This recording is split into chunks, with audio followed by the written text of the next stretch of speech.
premier jour de compétition pour nos 3 prétendantes au titre de pro de l'hygiène, qui sont Valérie, dynamique IDE du service Mimi, Juliette, soignante en oncologie, et Sophie, étudiant médecin en gériatrie. Objectif pour elle cette semaine, relever le défi que leur a réservé Prudence, notre infirmière hygiéniste de choc. Votre thème cette semaine, les précautions standards. Ah, l'excès de confiance, quelques rappels sont nécessaires.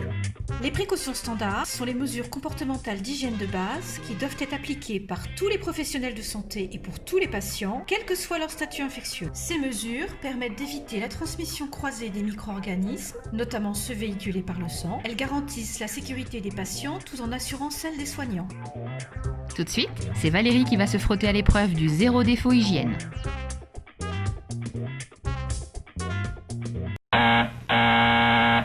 Félicitations pour le port des gants, mais...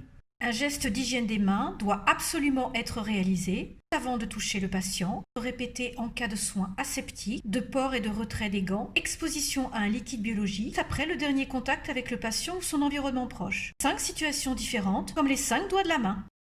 La friction hydroalcoolique s'effectue sur des mains sèches, visuellement propres et sans lésion. Elle nécessite 3 ml de produit, soit une pression complète de pont, et dure 30 secondes. Associée à une gestuelle rigoureuse, elle permet de réduire significativement la flore microbienne portée par les mains. Je mets à Valérie la note de 4 sur 10. Une précaution respectée sur 2, on est encore loin du standard. Passons maintenant à Juliette. Fera-t-elle mieux que Valérie avec son petit 4 sur 10 ?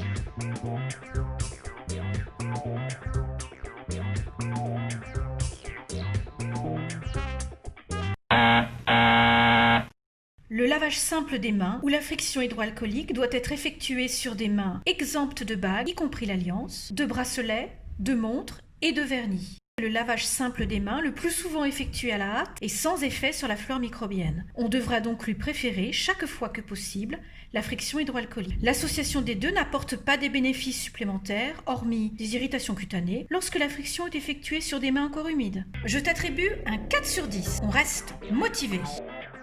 Nos candidates se tiennent au coude à coude. Sophie, notre fashion docteur, remportera-t-elle la compétition cette semaine ?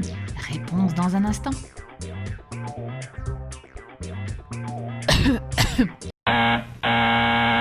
En cas de rhume ou d'infection respiratoire, porter un masque chirurgical, se couvrir le nez et la bouche dans un mouchoir en papier à usage unique pour se moucher, tousser ou éternuer, jeter ce mouchoir immédiatement et réaliser un geste d'hygiène des mains. Un masque correctement ajusté doit couvrir le nez, la bouche et le menton. La barrette nasale pliable permet un ajustement précis à la morphologie du nez. Ce masque s'oppose à l'émission comme à la pénétration des gouttelettes de sécrétion respiratoire. Il est porté aussi bien par le patient que par le soignant.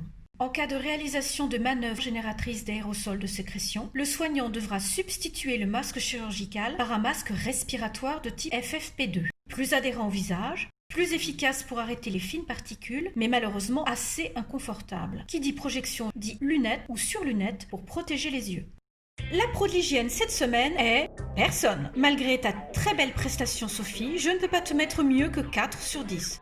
Vous vous êtes bien battues les filles, mais la technique est encore à peaufiner.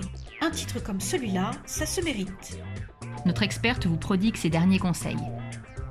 En cas d'accident exposant au sang, par piqûre, coupure, projection d'un liquide biologique dans l'œil ou dans la bouche, adoptez les bons réflexes. Ne faites pas saigner la plaie, mais lavez-la à l'eau et au savon avant d'effectuer une antisepsie au daquin pendant au moins 5 minutes. Après une projection dans les yeux, rincez abondamment au sérum physiologique. Dans tous les cas, consultez rapidement aux urgences.